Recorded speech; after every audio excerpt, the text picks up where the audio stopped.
peneliti Pusat Riset Antariksa BRIN, Andi Pangerang, gerhana ini hanya terjadi tiap 1 hingga 2 kali dalam seabad. Yang artinya, jika kita kelewatan pada tahun ini, kita baru bisa melihat kembali fenomena ini pada 2049. Betul, jadi memang gerhana matahari hibrida itu secara geografis hanya melintasi suatu negara antara 1 hingga 2 abad sekali. Halo sahabat Kompas.com, kalian udah pada tahu belum?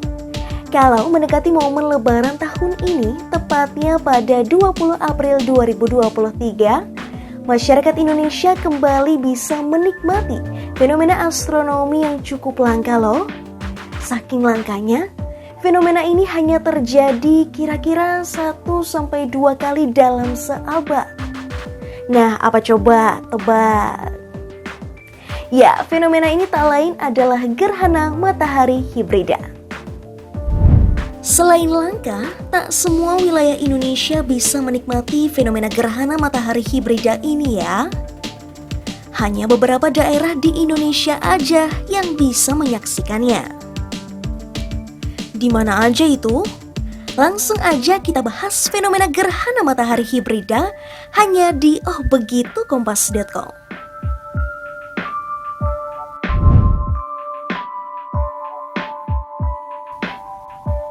Bicara soal gerhana matahari, mungkin banyak dari kalian yang lebih akrab dengan gerhana matahari total, sebagian, atau cincin.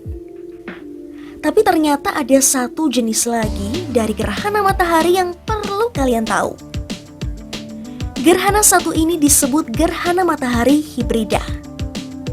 Menurut Badan Riset dan Inovasi Nasional atau BRIN, gerhana matahari hibrida adalah gerhana matahari yang memiliki 2 macam gerhana berbeda yang terjadi dalam satu waktu secara berurutan.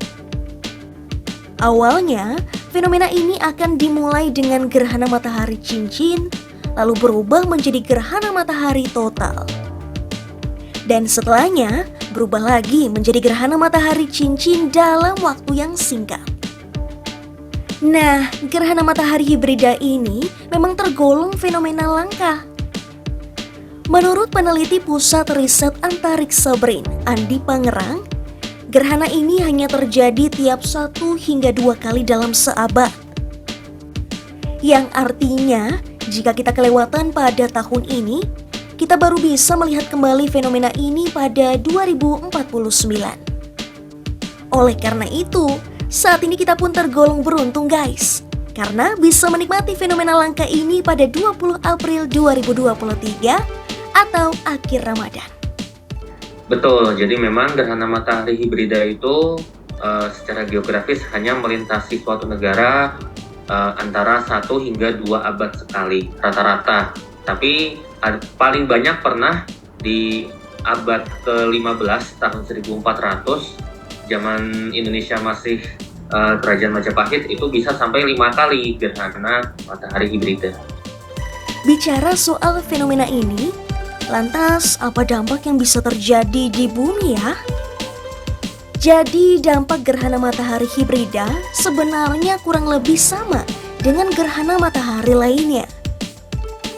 Yakni seperti warna langit yang awalnya cerah berubah menjadi gelap. Adanya penurunan suhu 4-5 derajat Celcius, perubahan perilaku hewan nokturnal, hingga pasang air laut. Itu dari kondisi bumi. Kalau bagi manusia sendiri, gerhana matahari hibrida berisiko merusak retina mata jika melihatnya dengan mata telanjang. Bagi masyarakat yang ingin mengamati fenomena ini, sebaiknya menggunakan filter matahari, baik itu berupa kacamata gerhana ataupun pada saat mengamati lewat teleskop, itu juga harus dilindungi dengan filter matahari agar selain lensa dari teleskop ataupun mata kita itu tidak terbakar, juga melindungi agar tidak dapat merusak mata kita secara langsung, begitu. Meski fenomena ini akhirnya bisa terjadi di Indonesia, Sayangnya tidak semua wilayah bisa menyaksikan gerhana matahari hibrida.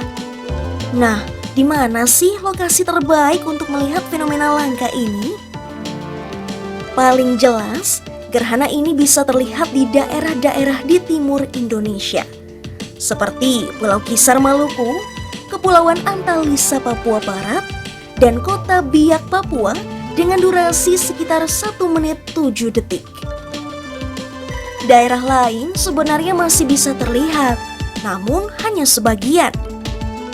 Seperti contohnya di Jakarta, fenomena ini dapat terlihat mulai pukul 9:30 waktu Indonesia Barat dengan durasi sekitar 2,5 jam. Kemudian Yogyakarta akan menjadi ibu kota provinsi paling awal yang dapat memantau gerhana matahari sebagian, yakni sekitar pukul 9:36 waktu Indonesia Barat. Sedangkan Medan akan menjadi yang terakhir, yakni pukul 9:56 waktu Indonesia Barat. Untuk durasinya ini bisa dibagi jadi dua, ada durasi sebagian dan ada durasi total.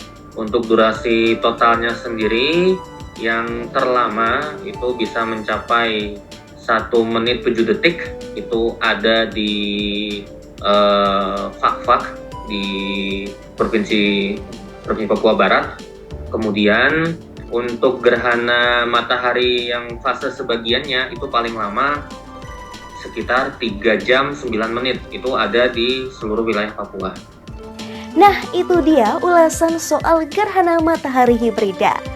Gimana? Siapa yang udah gak sabar untuk melihat langsung fenomena ini?